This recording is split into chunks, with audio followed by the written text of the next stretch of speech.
During what Amber describes as cycles of violence, she gifts Johnny a knife with a custom engraving on it spelling the words, "until death." In 2012, I was in the beginning stages of this, just learning these patterns. I was learning that drinking kind of correlated with the violence, end quote. Is that right? That is correct. So it was during these cycles of violence in 2012 that you gave Mr. Depp a knife as a gift. I gave him a knife, I believe it was around 2012. We've seen a picture of that knife, but I didn't think we should bring out the real thing.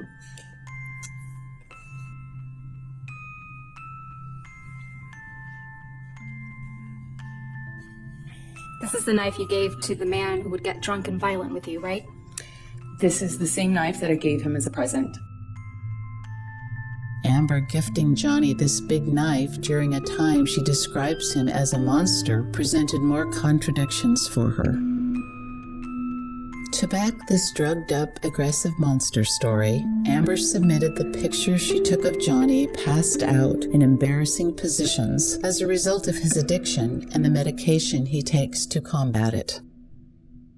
You seem to really like taking pictures of Mr. Depp while he's sleeping, don't you? I hated it.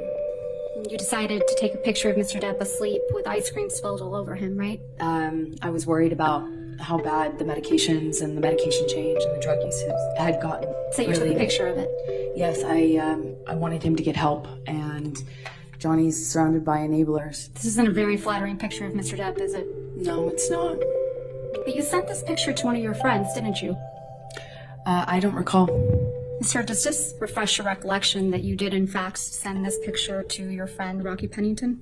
Yes, I did. You weren't afraid the monster would get upset that you took this picture?